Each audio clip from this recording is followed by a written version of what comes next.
আজকে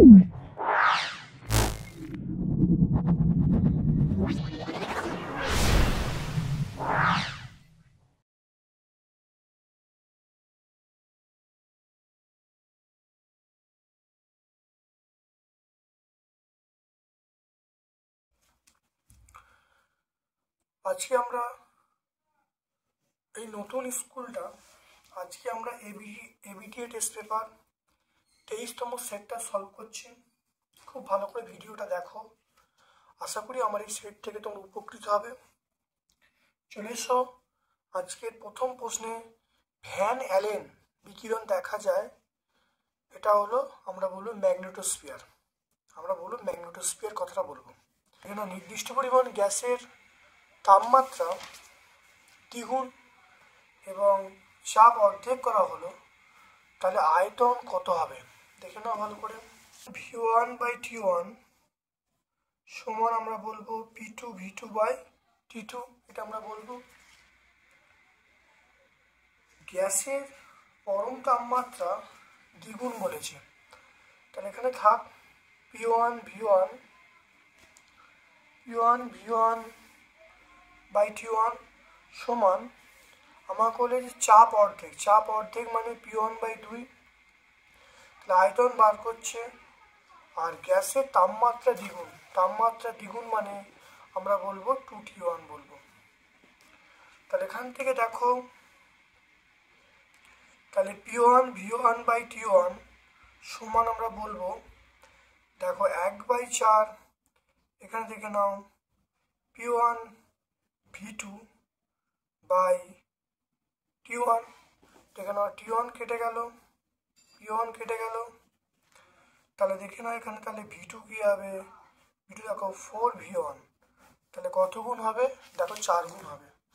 তাহলে আমরা দেখো কোনটা বলবো, অপশান ডি বলবো। কোন ক্ষেত্রে অণুর সংখ্যা সর্বাধিক দেখে নাও, এখানে অণুর সংখ্যা সর্বাধিক দেখে নাও, এটা হলো মনে রাখবে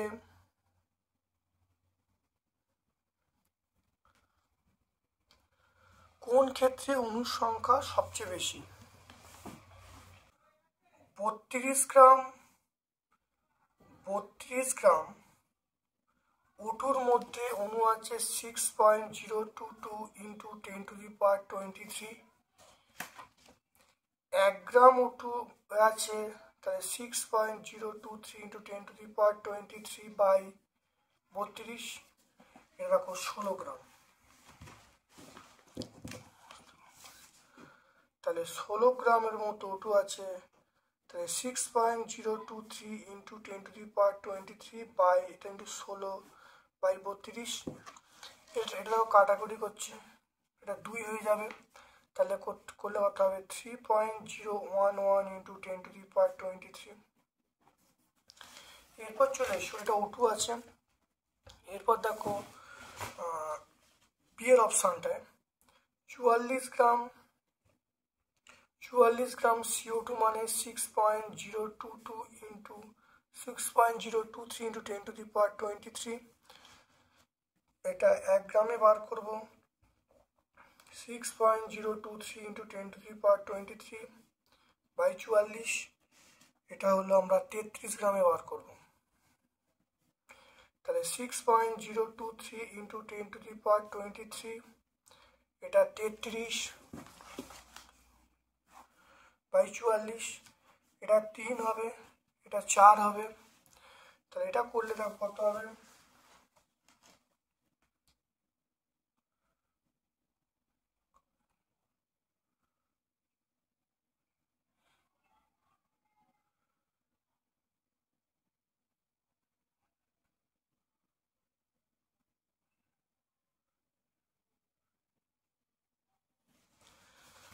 তাহলে এটা করলে দেখো আসবে 4.51 × 10⁻23, দেখতে পাচ্ছ। তারপর দেখে নাও, তারপরে কত আছে দেখো 32 গ্রাম SO2,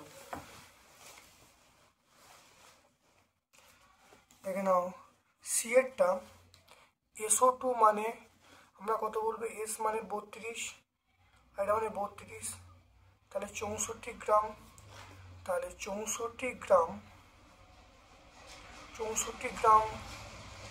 SO2-র মধ্যে অণু কত আছে? 6.023 × 10⁻23t। তাহলে একে বার করবো 6.023 × 10⁻23 বাই 64 আর 32 বার করবো। তাহলে করলে কত হবে? 6.023 × 10⁻23 বাই 64 ইন্টু 32, এটা করলে 2 হবে। এটা হবে 3.011 × 10⁻23t। দেখে নাও এটা মানে 6.023 × 10⁻23t। তাহলে 1 গ্রাম ইন্টু মানে 6.023 × 10⁻23 বাই 14, এটা হলো 7 গ্রাম।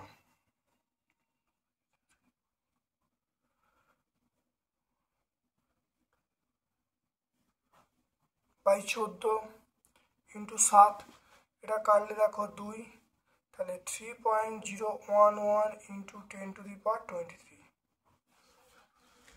তাহলে দেখে নাও সবচেয়ে বেশি এখানে দেখো 3.11 × 23, এখানে দেখো সেম। তাহলে এটা হলো অপশান এ আছে, এটা দেখো অপশান বি আছে, এটা দেখো অপশান সি আছে, এটা দেখো অপশান ডি আছে। দেখুন অপশান ডি এটা, তাহলে সবচেয়ে বেশি ভালো করে দেখে নাও। দেখো অপশান বি এ দেখো সবচেয়ে বেশি। দেখো প্রত্যেকটা স্টেপ আমি করে দেখিয়েছি, খুব ভালো দেখে নাও। প্রত্যেকটা স্টেপ আমি তোমাকে করে দেখিয়েছি। তাহলে এখানে দেখো, তাহলে কোনটা হবে? অপশান বি আমরা বলবো। অপশান বি খুব ভালো করে দেখবে, ঠিক আছে? সময় লাগবে কিন্তু ঠিক হবে। 1.4-এ চলে এসো। একটি ধাতব পাত্রে 2টি বৃত্তাকার ছিদ্র আছে। পাত্রটিকে উত্তপ্ত করলে ছিদ্রটির কেন্দ্রদ্বয়ের দূরত্ব কী হবে? বৃদ্ধি পাবে। তারপরে দেখো 1.5, একটি উত্তল লেন্সের ক্ষেত্রে বস্তু দূরত্ব 30 সেন্টিমিটার। একটি উত্তল লেন্সের ক্ষেত্রে বস্তু দূরত্ব 30 সেন্টিমিটার। বস্তু যদি সমান আকারে সৎবিম্ব তৈরি হয় তাহলে ফোকাস দূরত্ব কত হবে? মনে রাখবে সমান আকারে সৎবিম্ব তৈরি হবে। তাহলে 1.5 সমান আকারে সৎবিম্ব তৈরি কখন হবে? দেখে নাও, আমরা জানি m সমান v/u, তাহলে সমান আকার মানে m এর মান 1 হবে, তাহলে v/u এটা আমরা বলবো। তাহলে এখানে দেখো, তাহলে v সমান u হবে। তাহলে সমান আকার প্রতিবিম্ব পেতে গেলে তাহলে এই যে বস্তু দূরত্ব আর প্রতিবিম্ব দূরত্ব সমান হবে। তাহলে অ্যান্সার কী হবে? আমরা বলবো অপশান এ বলবো। সমান আকার বলা আছে, তাহলে আমরা অ্যান্সার অবশ্যই অপশান এ বলবো, সমান আকারের জন্য। ঠিক আছে, দেখে নাও সমান আকার বলতে m এর মান 1 হবে, তাহলে v/u সমান 1, তাহলে v সমান u, তাহলে বস্তু দূরত্ব যা হবে প্রতিবিম্ব দূরত্ব তাই হবে। তাহলে অবশ্যই আমরা কি বলবো? 30 সেন্টিমিটার বলবো। তারপর দেখে নাও প্রিজমের মধ্য দিয়ে, খুব ভালো দেখে নাও, প্রিজমের মধ্য দিয়ে সাদা আলো প্রতিসরণের ক্ষেত্রে যে বর্ণের বিচ্যুতি সবচেয়ে বেশি হবে সেটা অবশ্যই বেগুনি। বেগুনির বিচ্যুতি সবচেয়ে বেশি হবে আর সবচেয়ে কম হবে লাল। তারপর দেখে নাও একটি ধাতব বলয়ের অক্ষবরের দণ্ডকে ওপর দিকে, বলয়ের অক্ষ বরাবর একটি চুম্বককে ওপর থেকে নিচে ছেড়ে দেওয়া হলো। পতনশীল চুম্বকের ত্বরণ কি হবে? ত্বরণটা হবে জি অপেক্ষা কম, জি অপেক্ষা বেশি, জি এর সমান। একটা তখন ত্বরণটা কি হবে? জি অপেক্ষা কম হয়, মনে রাখবে জি অপেক্ষা কম হবে। তারপর চলে এসো 1.8 চলে এসো। আর ব্যাসার্ধের তারকে দুভাগ করা হলো, এর তুল্যরোধ কত হবে? তুল্যরোধ অবশ্যই r/4 হবে। এরা অঙ্ক দেবে, আগে করেছি, তুমি প্রত্যেকটা ভিডিও দেখবে, এটা সলভ করা আছে। তারকে যদি অর্ধেক করা হয় তাহলে এটা তুল্যরোধ কত হবে? r/4 হবে। তারপর চলে এসো বিভিন্ন, দেখে নাও বিভিন্ন প্রকার তেজস্ক্রিয় বিকিরণের মধ্যে তড়িৎচুম্বকীয় বিকিরণ হলো, তার মধ্যে হলো অবশ্যই গামা রশ্মি। মৌলের কোন ধর্মটি পর্যাবৃত্ত ধর্ম নয়, সেটা আমরা বলবো অবশ্যই তেজস্ক্রিয়তা বলবে। তাহলে অবশ্যই আমরা কি বলবো? অপশান এ বলবো, সেটা হলো তেজস্ক্রিয়তা। নিচের কোন সময় যৌগটি জলে দ্রবীভূত হয় না? তাহলে জলে দ্রবীভূত হয় না, সেটা হলো কার্বন টেট্রাক্লোরাইড। তাহলে কার্বন টেট্রাক্লোরাইড এটা হলো জলে দ্রবীভূত হয় না, এটা মনে রাখবে। তারপর দেখো লোহার চামচের উপর নিকেলের প্রলেপ দিতে হলে অ্যানোড হিসাবে আমরা কি বলবো, নিকেল, আর লোহার চামচটাকে আমরা বলবো ক্যাথোড। তারপর দেখে নাও অসওয়াল্ড পদ্ধতিতে HNO3 প্রস্তুত করার জন্য অনুঘটক হিসাবে আমরা কি ব্যবহার করব, এটা রেডিয়াম প্ল্যাটিনাম তার যদি আমরা ব্যবহার করব। তারপর দেখে নাও 1.14 একটি ব্রোঞ্জ একটি ধাতু জোড়া ব্রোঞ্জ ও কাঁসা উভয়তে আছে এবং সিউ এবং এসএন আছে। তারপর দেখো ইথাইল অ্যালকোহল এবং ডাইমিথাইল ইথার, এরা হলো কার্যকারীমূলক। ইথাইল অ্যালকোহল ডাইমিথাইল ইথার আমরা কি বলবো, এটা অবশ্যই কার্যকারীমূলক বলবো। দেখো একটি জৈব গ্রিনহাউস গ্যাসের নাম কি, একটি জৈব গ্রিনহাউস গ্যাসের নাম হলো মিথেন। একটি জৈব গ্রিনহাউস গ্যাসের নাম হলো মিথেন। একটি দেখো ওজোন স্তরের ঘনত্ব পরিমাপ একক হলো ডপসন, আমরা বলবো ডিউ। ওজোন স্তরের ঘনত্ব একক হলো আমরা বলবো ডিউ। বায়ুমণ্ডলে কোন স্তরে মেরুজ্যোতি দেখা যায়, মেরুজ্যোতি দেখা যায় আমরা বলবো আয়নমণ্ডল বলবো বা থার্মোস্ফিয়ার বলবো। তাহলে 2.2 আমরা অ্যান্সার বলবো, সেটা হলো থার্মোস্ফিয়ার।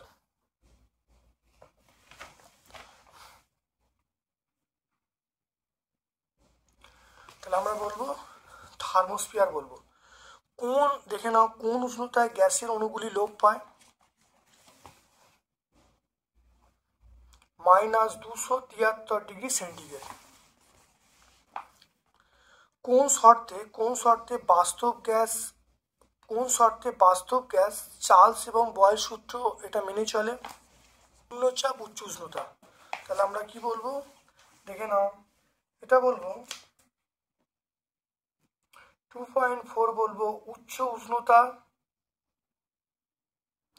ও নিম্নচাপ, উচ্চ উষ্ণতা ও নিম্নচাপ বলবো।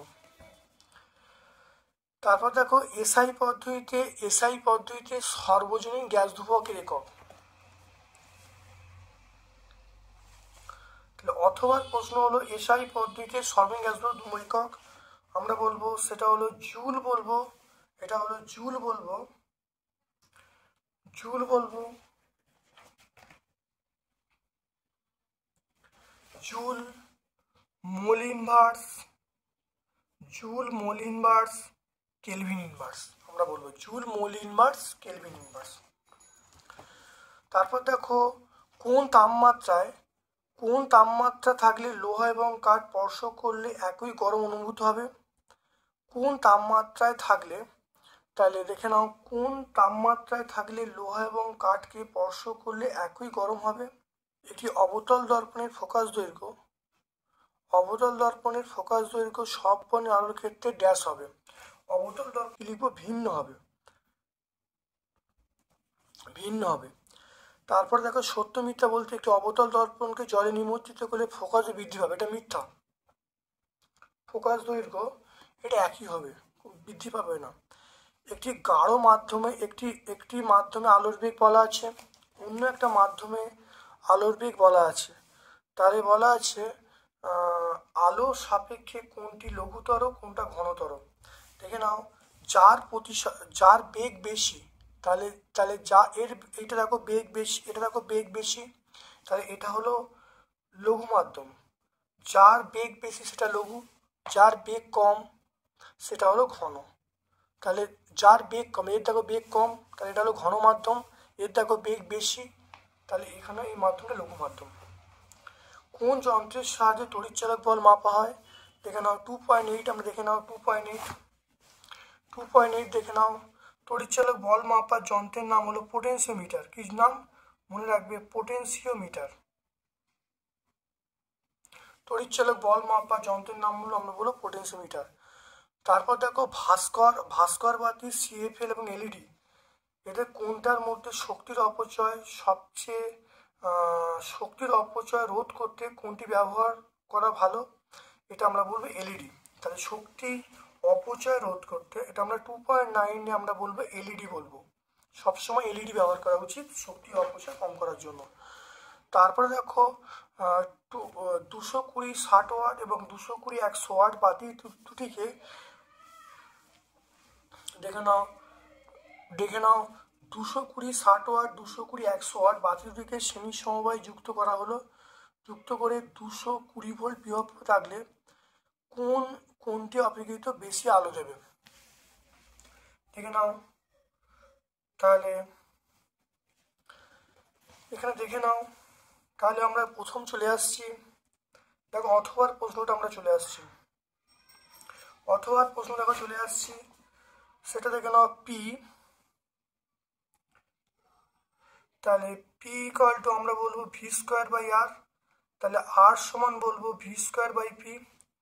তাহলে এখানে দেখে নাও, তাহলে দেখে নাও এখানে আর এর মান দেখো 200, আর ওয়ানের মান দেখো 220 বসাবো, আর পি এর মান আমরা 60 বসাবো, আর টুর মান আমরা কত বলবো, আর টুর মান আমরা 220 বসাবো, আর এখানে দেখো আর ওয়ানের মান কত 100 বসাবো, দেখতে পেলে।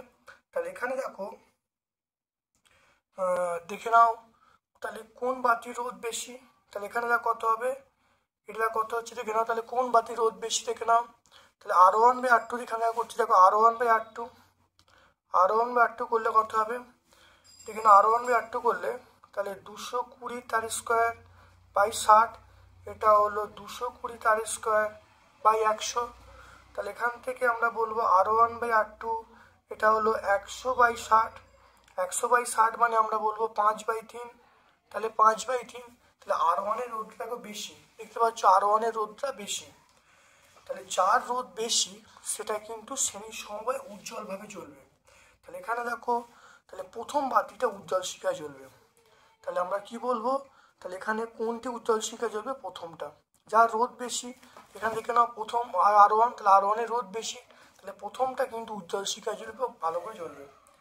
তারপর যেখানে নিউক্লিয় সংযোজনে যে শক্তির মুক্তি হয়, নিউক্লিয় সংযোজনে যে শক্তির মুক্তি হয় তার উৎস আমরা বলবো নিউক্লিয় বিভাজন বলবো, আসল হলো ভর ঘাটতি, তাহলে এটা আমরা বলবো নিউক্লিয় বিভাজন বলবো। ঠিক আছে, তারপর দেখে নাও, দেখো নিউক্লিয়, মনে রাখবে নিউক্লিয় সংযোজন যে শক্তি উৎপন্ন মানে যে শক্তি মুক্ত হয় তার উৎস কি, অবশ্যই নিউক্লিয় বিভাজন প্রক্রিয়া, কিন্তু এটা তৈরি হচ্ছে ভর ঘাটতি থেকে।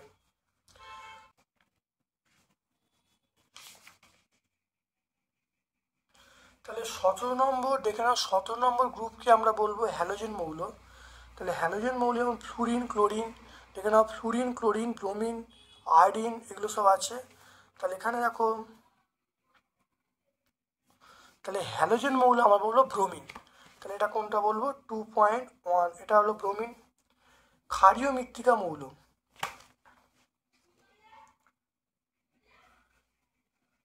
ক্ষারীয় মৃত্তিকা মৌল দেখে নাও, ক্ষারীয় মৃত্তিকা মৌল এটা আমরা 2 বলবো।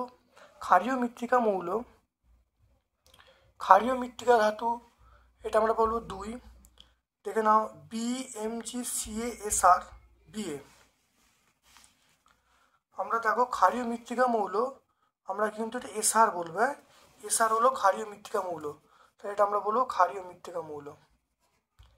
ক্যালামাইন আমরা বলবো ক্যালামাইন,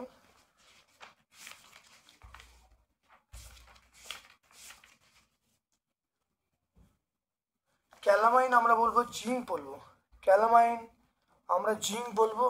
তারপর ম্যালাকাইট, ম্যালাকাইট, ম্যালাকাইট আমরা বলবো কপার, ম্যালাকাইট বলবো কপার, ম্যালাকাইট কপার।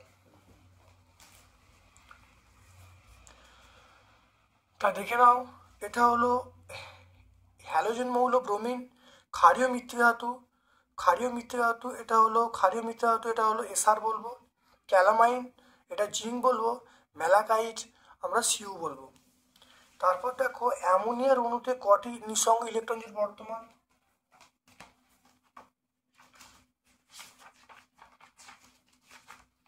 দেখে নাও আমরা বলবো 3টি। দেখুন অ্যামোনিয়া অণুতে কটা ইলেকট্রন জোড় বর্তমান, আমরা বলবো 3টি, তাহলে অ্যান্সার হলো 3টি। তারপর দেখে নাও ঠিক না ভুল, গহনা শিল্পে তৈলবন প্রক্রিয়াটি অপেক্ষাকৃত কম সক্রিয় ধাতুর ওপর প্রলেপ দেওয়া হয়।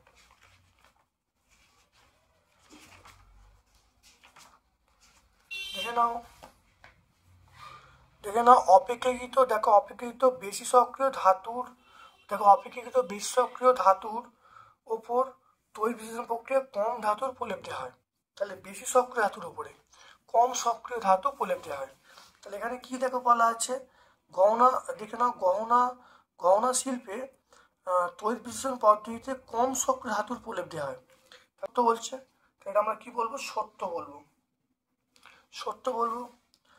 তারপর দেখো লেড নাইট্রেট, দেখো লেড নাইট্রেট জলীয় দ্রবণ H2S পাঠালে যে অধক্ষেপের সংকেত কি, সেটা আমরা PBS বলবো। তাহলে অধক্ষেপের সংকেত আমরা PBS বলবো। সালফান, সালফান আমরা বলবো 100% অরিয়ামকে আমরা সালফান বলবো। তারপর দেখো স্টিলের চামচের ওপর উপর প্রলেপ দিতে হলে তড়িৎ বিশ্লেষক হিসেবে কী ব্যবহার করবো,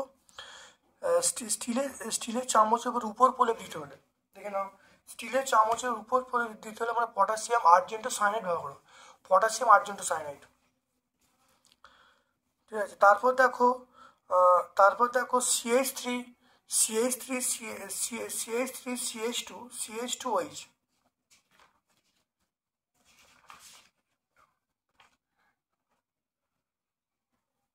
দেখে নাও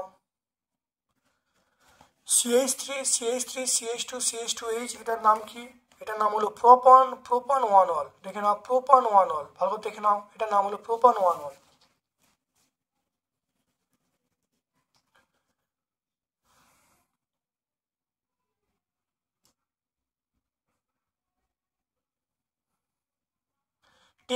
টেবলনের মনোমারের নাম কি, দেখে নাও টেবলনের মনোমারের নাম আমরা বলবো টেট্রাফ্লুরিথিন, দেখে নাও টেট্রাফ্লুরিথিন আমরা পেয়ে যাব। তারপর দেখে নাও ডিনেচার স্পিরিট, দেখো ডিনেচার স্পিরিটের মূল উপাদান, দেখে নাও এখানে দেখো ইথাইল অ্যালকোহল থাকবে, তাহলে ইথাইল অ্যালকোহল থাকবে, তার সঙ্গে মিথাইল অ্যালকোহল থাকবে, পিরিমিডিন থাকবে, ন্যাপথা থাকবে, এগুলো নিয়ে কিন্তু তৈরি হবে। হয়ে গেল এটা। তারপর চলে এসো, দেখে নাও 3.1, ভালো করে চলে এসো 3.1। দেখো ওজোন স্তর ধ্বংসের পেছনে নাইট্রোজেন অক্সাইডের ভূমিকা, নাইট্রোজেন অক্সাইড সময়ের ভূমিকা লিখতে বলছে, দেখে নাও ভালো, দেখে নাও এটা আমরা দেখো 4 নম্বর পয়েন্টটা দেখো বললে হয়ে যাবে, দেখো 5 নম্বর পয়েন্টটা আমরা বলবো, 5 নম্বর পয়েন্টটা বললে কিন্তু হয়ে যাবে, দেখে নাও ভালো করে 5 নম্বর পয়েন্টটা, এটা আমরা পেজ নাম্বার 4-এ পেয়ে যাব। তারপর দেখে নাও বায়োফুয়েল কি, এর ব্যবহার,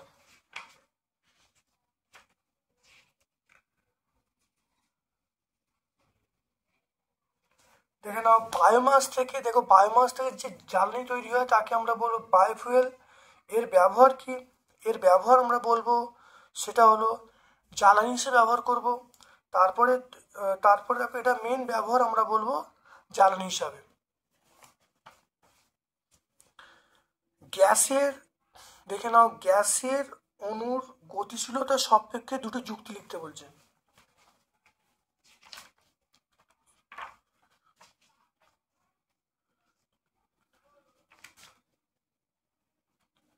দেখে নাও এটা আমরা কি বলবো, ব্যাপন বলবো। 1 নম্বর পয়েন্ট আমরা ব্যাপন বলবো, 1 নম্বর পয়েন্ট আমরা ব্যাপন বলবো, 2 নম্বর পয়েন্ট আমরা গতিবেগ বলবো। তাহলে ব্যাপন বলবো, 2 নম্বর পয়েন্ট আমরা গতিবেগ বলবো। তাহলে ব্যাপন প্রক্রিয়ার সংজ্ঞাটা দিয়ে দেবো, আর এখানে আমরা গতিবেগ বলে দেবো, মানে যে মানে অণুগুলোর গতিবেগ। এটা পেজ নাম্বার 19-এ পাবো। তারপর দেখো উত্তল দর্পণের ক্ষেত্রে প্রমাণ করতে বলছে F=R/2, এটা অনেকবার হয়েছে, এখানে উত্তল দর্পণ উল্লেখ করছে।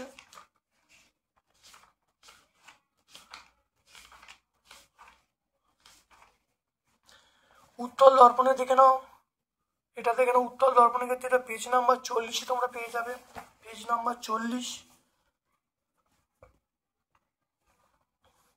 তারপর দেখে নাও উত্তল লেন্সে বিবর্ধিত সদ্বিম্ব প্রতিবিম্ব গঠনের চিত্র আঁকতে বলছে।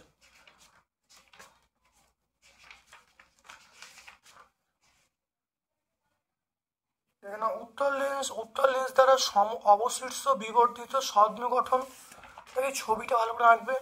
এখান থেকে এটা সদ্বিম্ব তৈরি হবে, অবশিষ্ট হবে এবং এটা বিবর্ধিত হবে, এই ছবিটা আঁকলেই হয়ে যাবে।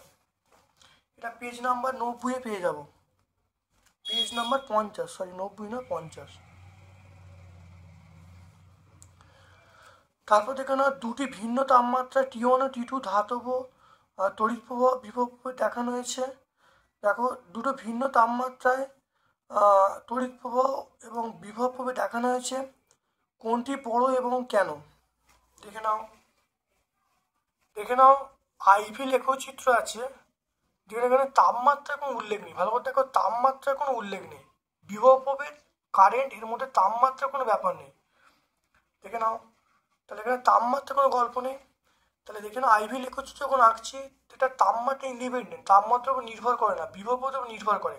সুতরাং এখানে দুটোই কোনো বড় ব্যাপার নেই, দুটো সমান হবে।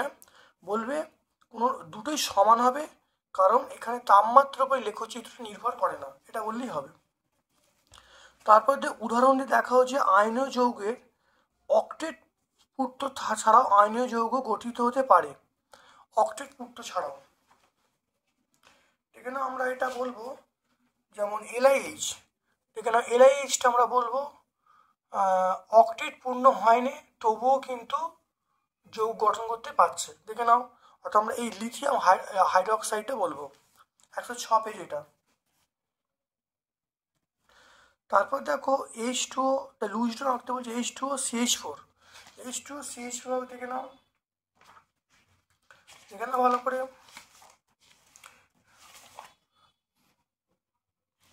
H2O দেখে নাও, H2O দেখে নাও ভালো করে, H2 এটা, H2 এটা, আর দেখো CH4 এটা, এটা দেখো H2O দেখে নাও ভালো করে, দেখো CH4। পেজ নাম্বার 108 আমরা পাবো, এটা হলো 108 আমরা পাই, 108। তারপর দেখো NaCl, দেখো NaCl তড়িৎযোজী, কিন্তু CCl4 সমযোজী কেন? দেখে নাও, NaCl মনে রাখবে, NaCl জলীয় দ্রবণে Na+Cl- আয়ন উৎপন্ন করতে পারে, অর্থাৎ অ্যানায়ন ক্যাটায়ন উৎপন্ন করতে পারে, তাই এটা তড়িৎযোজী। আর CCl4 এরা জলীয় দ্রবণে বিশ্লিষ্ট হতে পারে না, তাই এগুলো বলা হচ্ছে সমযোজীর মধ্যে পড়ছে।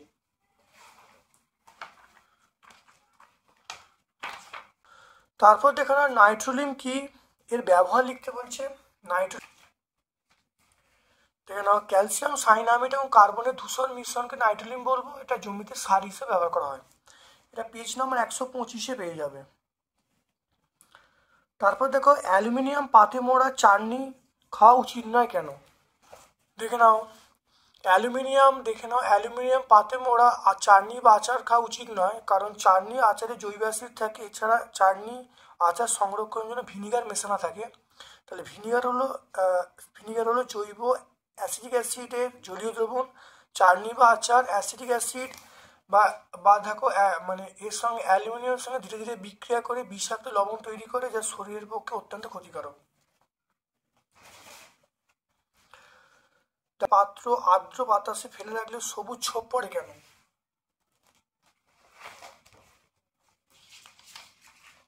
দেখে নাও আর্দ্র বাতাসে, দেখো আর্দ্র বায়ু সংস্পর্শে দীর্ঘদিন তামার তার নির্মিত বস্তু রাখলে প্রথমে বস্তুটির ওপর কিউবিক অক্সাইড আস্তরণ পরে অক্সাইড আস্তরণ বায়ু সংস্পর্শে কার্বন ডাইঅক্সাইড অক্সিজেনের সঙ্গে বিক্রিয়া করে সবুজ বর্ণের ক্ষারকীয় কপার বাইকার্বন উৎপন্ন হয়, ফলে তামার বস্তুটি সবুজ বর্ণ হয়ে যায়।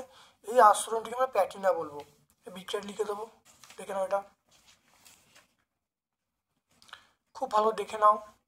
এটা আমরা 132 পেজ পাবো, এটা 132 পেজ, ভট্টাচার্য ব্রাদার্সের পেজ বই আছে, সেটা 132 পেজ।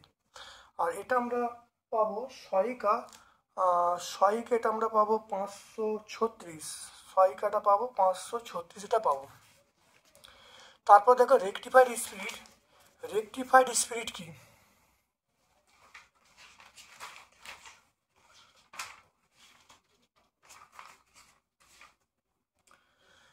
দেখে নাও 95.6% ইথানল এবং 4.4% জলের মিশ্রণকে আমরা রেকটিফাইড স্পিরিট বলবো। এটা হলো আমরা ব্যবহার এটা আমরা কি করব, বার্নিশ শিল্পে আমরা ব্যবহার করি। দেখো বার্নিশ শিল্পে বা বিভিন্ন শিল্পে দ্রাবক হিসেবে ব্যবহার করি।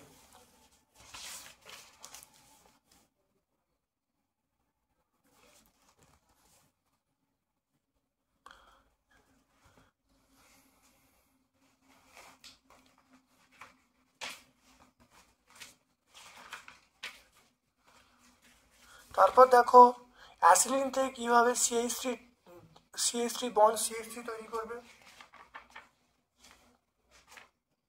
দেখে নাও অ্যাসিলিন থেকে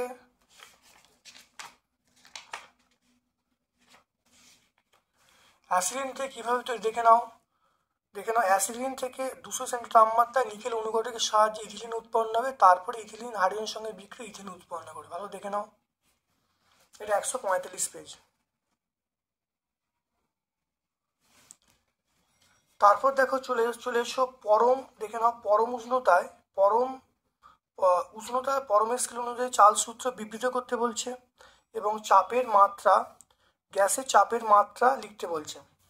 দেখে নাও পরম সূত্রের সাথে চাল সূত্রের প্রকাশ আমরা এখানে বলবো। পেজ নাম্বার 13 থেকে শুরু করব, পেজ নাম্বার 14 শেষ করব। 13 থেকে শুরু করে পেজ নাম্বার 14 শেষ আমরা এটা বলবো। তারপর এখানে বলবো স্থির চাপে নির্দিষ্ট ভরে গ্যাসের আয়তন তার পরম শূন্য তাপমাত্রার সঙ্গে সমানুপাতিক, এটা চার্লসের সূত্রে বিকল্প রূপ। এটা পেজ নাম্বার 14 আমরা বলবো। তাহলে পেজ নাম্বার 14। তারপর দেখো গ্যাসের চাপের মাত্রা বলতে বলছে। চাপের মাত্রা m L⁻⁻1 T⁻²। দেখে নাও। তারপর দেখো 4.2, এই অঙ্ক তোমাদের আগে অবশ্যই হয়েছে, অশুদ্ধির অঙ্ক অবশ্যই করানো আছে, তোমরা ভালো করে ভিডিও সব দেখলে অবশ্যই করতে পারবে, নতুন করে দেখাচ্ছি না। তারপরে দেখে নাও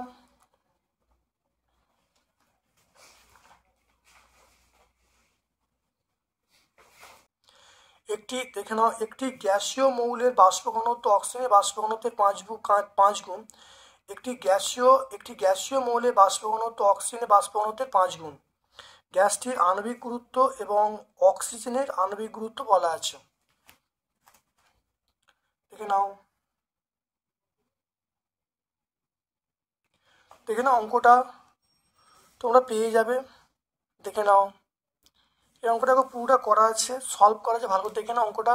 এরকম অঙ্ক হয়নি, খুব ভালো দেখে নাও প্রসেসটা। এটা তোমরা পাবে সহায়িকায় 84 পেজে। দেখে নাও। তারপর দেখো কঠিনের দৈর্ঘ্য প্রসারণ গুণাঙ্ক। কঠিনের দৈর্ঘ্য প্রসারণ গুণাঙ্ক কাকে বলে? লোহার দৈর্ঘ্য প্রসারণ গুণাঙ্ক 12 × 10⁻⁶ পার ডিগ্রি সি বলতাম গুণাঙ্ক। কোনো কঠিন পদার্থের প্রতি একক উষ্ণতা বৃদ্ধিতে প্রতি একক দৈর্ঘ্য প্রসারণ ঘটে তাকে বলে কঠিনের দৈর্ঘ্য প্রসারণ গুণাঙ্ক। এর এককটা আমরা কি বলবো? দেখো ডিগ্রি সেন্টিগ্রেড -1, ফারেনহাইট -1, কেলভিন -1। তারপর দেখে নাও এখানে দেখো লোহার দৈর্ঘ্য প্রসারণ গুণাঙ্ক বলা আছে, লোহার আয়তন প্রসারণ গুণাঙ্কের মানটা ফারেনহাইট স্কেলে বার করতে বলছে। দেখে নাও।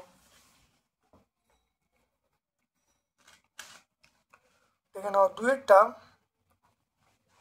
তাহলে আলফার মান দেওয়া আছে 12 × 10⁻⁻6 পার ডিগ্রি সি। গামার মানটা আমরা কি করব? 3 দিয়ে গুণ করব, তাহলে 3 × 12 × 10⁻⁶ পার ডিগ্রি সি, এটা আমরা বলবো।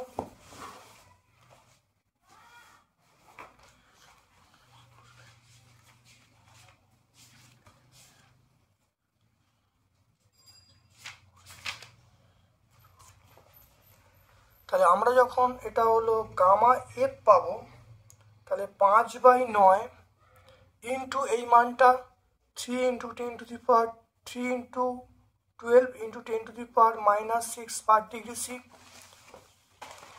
এটা দেখে নাও, এটা কাটলে 3 হবে, এটা কাটলে 4 হবে, তাহলে গামা এফ সমান আমরা বলবো 4 × 5 = 20 × 10⁻⁻6 পার ডিগ্রি সি। দেখো পেয়ে যাবো।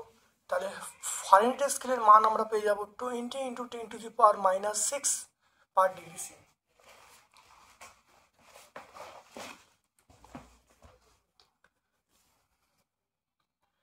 দেখো তারপরে দেখো একটি পিতলের দণ্ডের, যেখানে একটি পিতলের দণ্ডের এবং ইস্পাতের দণ্ডের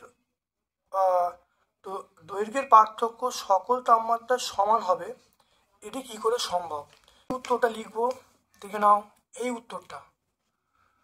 দেখে নাও দুটো দণ্ড বলা আছে, এই দুটো দণ্ডের জায়গায় তোমরা পিতল আর ইস্পাত ধরে নেবে, একটা পিতল একটা ইস্পাত ধরে নাও, এরকম করে এই সম্পর্কটা দেখে নেবে। তাহলে এখানে তুমি ধরে নেবে দুটো দণ্ড মানে প্রথমটা পিতল আর দ্বিতীয়টা ইস্পাত ধরে নেবে, তো এই শর্ত দেখালেই কিন্তু উত্তর হয়ে যাবে। দেখে নাও ভালো করে, খুব ভালো করে দেখে নাও।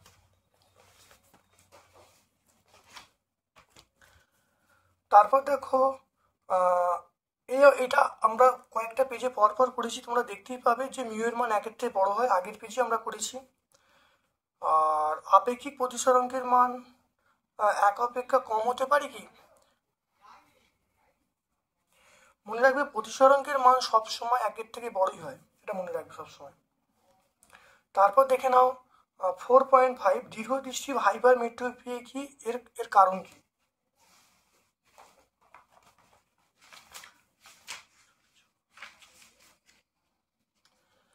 দৃঢ়দৃষ্টি কাকে বলে? খুব ভালো করে দেখে নাও, দৃঢ়দৃষ্টি কাকে বলে, এটা হলো কেন হয় এবং তার প্রতিকার।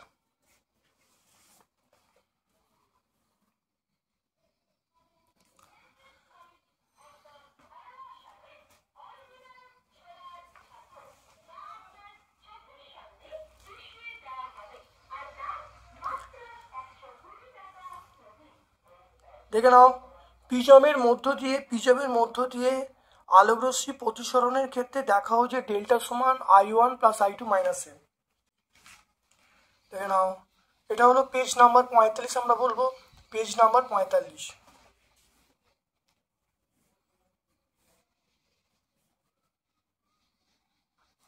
পেজ নাম্বার 45, এটা হলো R1 R2, দেখে না 5.6 R1 R2 মানে দুটি রোধকে শ্রেণীর সমবায়ে যুক্ত করা হয়েছে, তুল রোধ বলা আছে 9 ওহম, সমান্তর সমবায়ে যোগ করলে তুল রোধ কত বলা আছে 2 ওহম।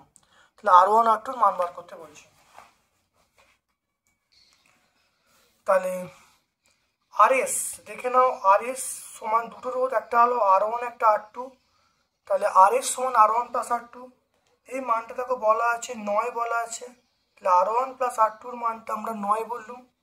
তারপর দেখো সমান্তর সমবায় RP মানে R1 R2 by R1 plus R2, দেখো সমান্তর সমবায় মানটা দেখো বলা আছে 2, দেখে নাও 2 আছে, তাহলে মানটা বসিয়ে দাও 2, এটা হলো R1 R2 আর R1 প্লাস R2 মান দেখো সমান্তর শ্রেণীর সমবায় দেখো 9 বলা আছে, 9 হলো, তাহলে এখান থেকে R1 R2 মানটা আমরা 18 পেয়ে যাব।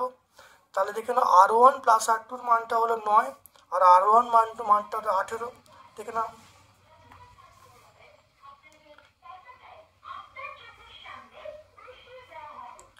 তাহলে দেখে নাও R1 প্লাস R2 মানটা আমরা কত বলছি 9 বলছি, তাহলে R1 R2 মানটা কত 18 বলছি, তাহলে এখান থেকে দেখে নাও R1 মাইনাস R2 মানটা আমরা বার করব, তাহলে R1 প্লাস R2 তার whole square minus 4R1 R2, তাহলে R1 প্লাস R2 মান কত, এটা 9 এর স্কয়ার মাইনাস 4 ইন্টু 18, এটা রাখো 81 হবে, এটা হবে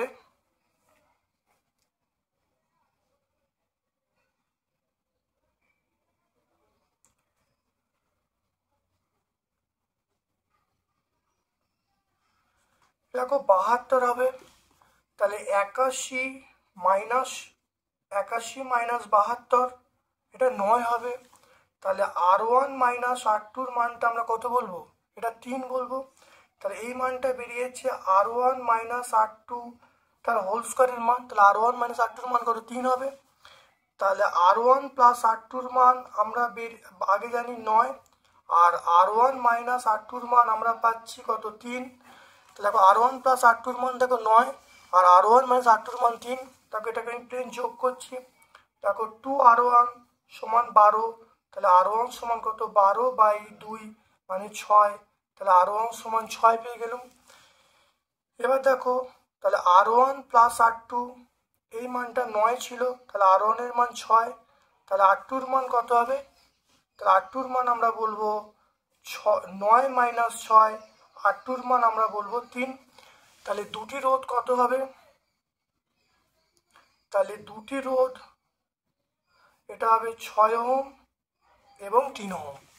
তাহলে দেখে নাও R1 প্লাস R2 এর মানটা 9 বলা আছে আর সমান্তর সহবে RP এর মান 2 বলা আছে, তাহলে এখানে দেখো R1 প্লাস R2 এর মান কত, দেখে নাও এই মানটা 9 বসিয়ে দিয়েছি, কোনাকুনি গুণ করে দিয়েছি, তাহলে কোনাকুনি গুণ করলে দেখো R1 R2 এর মান কত পেয়ে গেলাম 18 পেয়ে গেলাম, তাহলে R1 প্লাস R2 এর মান 9, R1 R2 এর মান 18, তাহলে এবার দেখো R1 minus R2 the whole square সূত্র পেয়েছি, R1 plus R2 the whole square minus 4R1 R2 মানটাকে বসিয়ে দিয়েছি, বসিয়ে R1 মাইনাস R2 এর মান দেখো 3 পেয়ে গেছি, তাহলে R1 প্লাস R2 এর মান 9, R1 মাইনাস R2 এর মান 3, এটাকে সমাধান করেছি, করলে দেখো মান পেয়ে গেছি R1 এর মান 6, R2 এর মান 3, তাহলে দুটো রোধ একটা হলো 6 ওহম একটা 3 ওহম।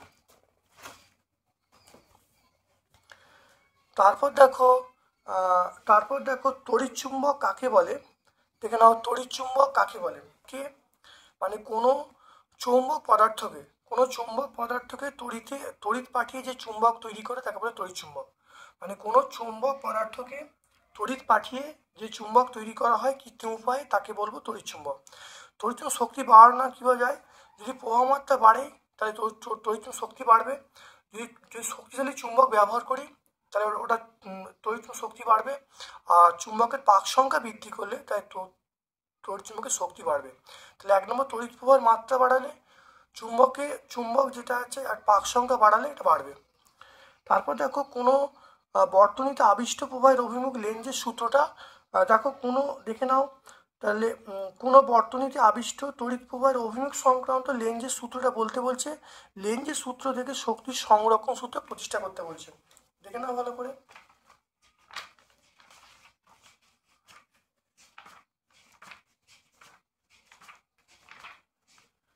দেখে নাও লেন্জের সূত্র ভালো করে দেখে নাও লেন্জের সূত্র কাকে বলে। আর মানে তারপরে প্রমাণটা এই কুণ্ডলী থেকে শুরু করব, এই রূপান্তরিত হয় পর্যন্ত বললে কিন্তু হয়ে যাবে। এটা পেজ নাম্বার 82টা আমরা পেয়ে যাব। Page number 82। দুয়ারে গাঙ্গুলি মাইতি পেজ নাম্বার 82তে পেয়ে যাব। তারপর দেখো নিউক্লিয় বিভাজন কাকে বলে। নিউক্লিয় বিভাজনে প্রাপ্ত শক্তির উৎস কি। দেখে নাও কোনো নিউক্লিয় বিক্রিয়া অপেক্ষিত ভারী মৌলের নিউক্লিয়াসে প্রায় সমান মানে দুটো নিউক্লিয়াসে বিভক্ত হয়, সেই সঙ্গে শক্তির মুক্তি ঘটে, তাকে আমরা নিউক্লিয় বিভাজন বলবো। এর শক্তির উৎস আমরা কি বলবো, ভর ঘাটতি। তাহলে আমরা বলবো ভর ঘাটতি। এর শক্তির উৎস আমরা বলবো ভর ঘাটতি। তারপর দেখো তড়িৎ ঋণাত্মকতা কাকে বলে। আর এটা আমাকে বলেছে ক্রমবর্ধমান অনুসারে সাজাতে বলছে। তড়িৎ ঋণাত্মকতা দেখে নাও অনেকবার হয়েছে পেজে দেখে নাও তড়িৎ ঋণাত্মকতা কাকে বলে।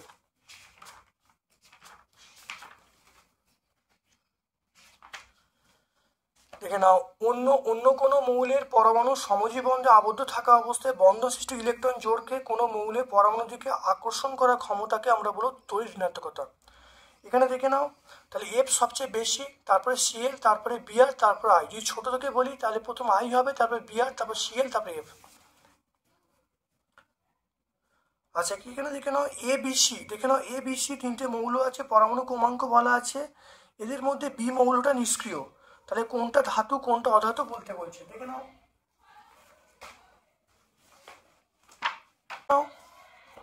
দেখে নাও এটা 16 নম্বর প্রশ্ন। দেখে নাও 16 নম্বর প্রশ্ন, তার উত্তরটা দেখে নাও। 16 নম্বর প্রশ্নটা দেখে নাও, এই প্রশ্নটা আছে, তার উত্তর তোমরা দেখে নাও। এখানে উত্তরটা আছে, খুব ভালো করে দেখে নেবে, ভালো করে পড়ে নেবে। তাহলে 16 নম্বর প্রশ্নের উত্তর তোমরা দেখতে পাচ্ছ, পয়েন্ট আকারে আছে, তার উত্তরটা খুব ভালো দেখে নাও। তারপর দেখো ইলেকট্রন বিনিময়ের প্রেক্ষিতে দেখে নাও ইলেকট্রন বিনিময়ের পরিপ্রেক্ষিতে অ্যানোড ও ক্যাথোডের সংজ্ঞা দিতে বলছে এবং তড়িৎ বিশ্লেষণে কী ধরনের তড়িৎ ব্যবহার করা হয়। দেখে নাও অ্যানোড কাকে বলে, যে তড়িৎদ্বার অ্যানায়ন থেকে ইলেকট্রন গ্রহণ করে তাকে অ্যানোড বলবো। যে তড়িৎদ্বার অ্যানায়নকে ইলেকট্রন গ্রহণ করে, যে তড়িৎদ্বার অ্যানায়ন থেকে ইলেকট্রন গ্রহণ করে তাকে বলা অ্যানোড। আর যে তড়িৎদ্বার ক্যাটায়নকে ইলেকট্রন প্রদান করে তাকে আমরা বলবো ক্যাথোড বলবো। আর এখানে কোন ধরনের তড়িৎ ব্যবহার করা, এটা আমরা ডিসি, আমরা কি ব্যবহার করব, ডিসি বা সমপ্রবাহ ব্যবহার করব। তারপর দেখো স্পর্শ পদ্ধতিটা অনেকবার হয়েছে, বহুবার হয়েছে। এটা স্পর্শ পদ্ধতি, নতুন করে ব্যাখ্যা করছি না, তোমরা ভালো করে দেখে নেবে, প্রত্যেকটা পেজে স্পর্শ পদ্ধতি আছে। তারপর দেখো লাইকার অ্যামোনিয়া, দেখে নাও লাইকার অ্যামোনিয়া বোতল খোলার সময় ঠান্ডা করে খুলতে হয় কেন।